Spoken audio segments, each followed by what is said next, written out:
अरे बिंदु, आज घर में बहुत काम है। आज तुझे स्कूल जाने की जरूरत नहीं है। लेकिन दादी, आज तो स्कूल में मेरा टेस्ट है। अरे एक दिन स्कूल नहीं जाएगी तो ऐसी कौन सी तेरी कलेक्टर की पढ़ाई छूट जाएगी। वैसे भी मैं देख रही हूँ आजकल तो बड़ी ढीठ हो गई है। अपनी दादी की बातें सुनकर बिंदु नाराज हो जाती है। तभी उसकी माँ कहती है, अरे बिंदु, इतनी छोटी बात पे मुंह फुलाने की क्या जरूरत है। दादी बिल्कुल सही कह रही हैं। लड़कियों को तो घर के काम काज सीखना चाहिए। अरे बहू, रमेश के लाड़ प्यार ने इसे बिगाड़ रखा है। कम से कम तू तो मेरी बात समझती है। अच्छा, मेरी पूजा का समय हो गया है, मैं पूजा करने जा रही हूँ। इतना कहकर रमेश की माँ वहां से चली जाती है। इस तरह बिंदु की दादी और माँ दोनों अक्सर उसे घर के कामों में ही उलझा कर रखते थे। कुछ दिनों के बाद राजू और बिंदु के 10वीं के रिजल्ट्स आते हैं।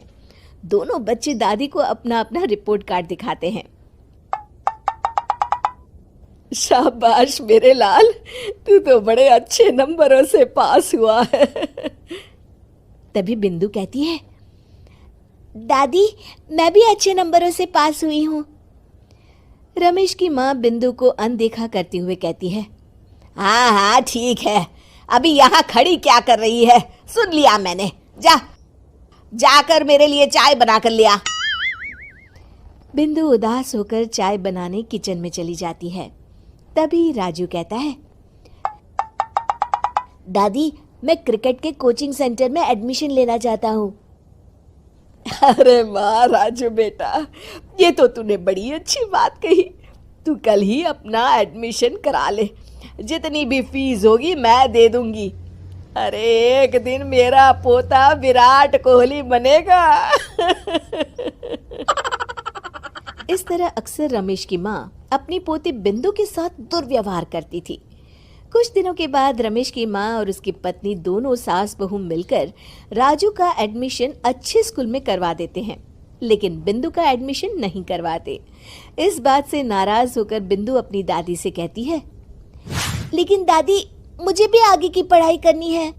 अरे क्या करेगी आगे की पढ़ाई लिखाई करके हैं? आज से ये पढ़ाई का भूत अपने दिमाग से उतार दे। इतना कहकर रमेश की माँ वहां से चली जाती है। उस दिन के बाद से बिंदु की पढ़ाई हमेशा के लिए छूट जाती है और उसकी दादी उससे घर के सारे काम करवाना शुरू कर देती है। इस तरह उसका सारा दिन घर के कामों में ही बीत जाता था। कुछ दिन बीत जाते हैं और एक दिन रमेश छुट्टियों पर घर आता है। बिंदु को घर के काम करते हुए देख उससे कहता है, अरे बिंदु बेटा, तुम स्कूल नहीं गई? पिताजी, दादी ने मेरा एडमिशन कराने से मना कर दिया है। वे कहती हैं घर पे रहकर घर के काम करना सीख। अपनी माँ का ये बर्ताव देख रमेश को बहुत गुस्सा आता है और वो अपनी माँ से कहता है, माँ, ये तुमने क्या किया? आगे की पढ़ाई के लिए स्कूल में बिंदु का एडमिशन क्यों नहीं करवाया? अरे बेटा, लड़की जात है, ज्यादा पढ़ लिख कर क्या करेगी? वैसे भी शादी के बाद तो इसे घर के ही काम करने हैं ना। तुम किस जमाने में जी रही हो माँ? अगर कल्पना चावला के घर वाले भी तुम्हारी सोच के होते तो क्या वो पूरी दुनिया में हिंदुस्तान का नाम रोशन कर पाती? इसका स्कूल छुड़वाकर तुम इसका भविष्य बर्बाद कर रही हो, लेकिन मेरे रहते ऐसा नहीं होगा।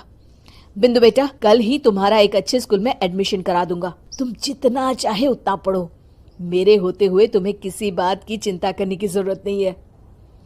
अपने पिता से हौसला पाकर बिंदु खुश हो जाती है और कहती है, जी पापा, मैं खूब मन लगाकर पढ़ाई करूंगी और बड़ी होकर डॉक्टर बनूंगी। ये हुई ना बात। शाबाश मेरी बेटी। शिक्षा, लड़का हो या लड़की, हमें दोनों को आगे बढ़ने का मौका देना चाहिए। बेटी, एक बार चल के लड़के को देख तो लो। मेरा दावा है कि लड़का तुम्हें बहुत पसंद आएगा। बाला बहुत अच्छा लड़का है। हाँ हाँ बेटी, हम लोग तुम्हारे दुश्मन तो नहीं है। किसी अच्छे लड़के से ही तुम्हारी शादी करवाएंगे ना। आखिर तू हमारी इकलौती बेटी है। अच्छा ठीक है माँ, अब ज्यादा भावुकतापूर्ण शब्दों का इस्तेमाल ना करो। मैं चलने के लिए तैयार हूँ। चलो फिर, बिना देर के हम सब चलते हैं। सभी बाला के घर पहुंचते हैं।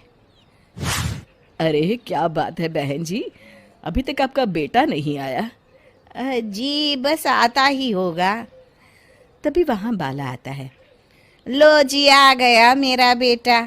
ये लोग तुझे देखने आए हैं और ये इनकी बेटी नम्रता है। बाला के सर पर बिल्कुल बाल नहीं होते। ये देख नम्रता और उसके परिवार वालों की आंखें फटी की फटी रह जाती है। ये तो टकला है। हे भगवान, माँ पिताजी, आप दोनों एक टकले से मेरी शादी करवाने वाले थे। अरे ये तो पूरा उजड़ा चमन है। देखो बेटी, इस तरह किसी का मजाक उड़ाना गलत है। किसी के बारे में इस तरह की बातें नहीं करते। बालों का क्या है, वो तो आते जाते रहते हैं। लड़का टकला है तो क्या हुआ, इंजीनियर है, अच्छा खासा कमाता है। आप चुप रहिए जी। इसकी तरफदारी इसलिए कर रहे हैं क्योंकि आपके भी सर पर बाल नहीं है। मैंने तो आपसे शादी कर ली, मगर मैं अपनी बेटी की शादी एक टकले से बिल्कुल नहीं करवाऊंगी। अरे ये क्या, कब से आप लोगों ने टकला टकला लगा रखा है? और माफ करना, तुम भी कोई हूर की परी नहीं हो। तुम लोग मेरे घर में आकर मेरी ही बेइज्जती कर रहे हो। निकल जाओ यहाँ से। हाँ तो जा रहे हैं ना, हमें भी यहाँ रुकने का कोई शौक नहीं है। नम्रता और उसके परिवार वाले उठकर वहां से जाने लगते हैं। तभी नम्रता का छोटा भाई जाते जाते कहता है, टकला, तेरा बाप टकला। और इस तरह बाला का रिश्ता टूट जाता है। फिर एक दिन सड़क के किनारे एक आदमी घूम घूम कर कंधी बेच रहा होता है। कंधी ले लो, कंधी, एक से बढ़िया एक कंघी ले लो, नए जमाने की कंघी ले लो। अरे भाई ये ले लो। घूमते घूमते वो बाला के पास पहुंच जाता है। अरे भाई साहब, कंधी लोगे क्या? ये लो।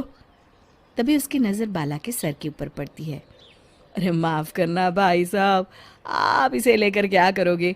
आपके सर पर तो बाल ही नहीं है, आपका तो स्टेडियम पूरा खाली है। चलता हूँ, कंधी ले लो, कंधी ले लो।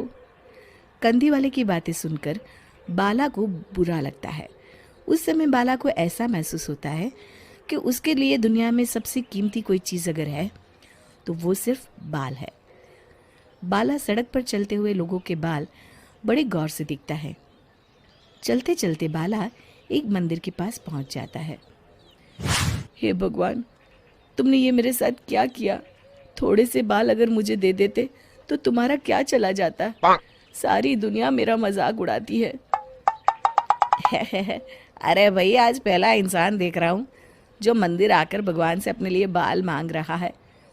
बेटा, भगवान ने तुम्हें सब कुछ तो दिया है, अच्छी सेहत है, अच्छी नौकरी है। लगता है तुम्हारी तबीयत ठीक नहीं है। घर जाओ, सब ठीक हो जाएगा। बाला वहाँ से चला जाता है। घर पहुंचकर बाला खाना खाता है और अपने कमरे में सोने के लिए चला जाता है। फिर सुबह जब बाला सोकर उठता है तो आईने के सामने अपने आप को देखकर हैरान हो जाता है। बाला के सर पर एकदम घने बाल आ जाते हैं।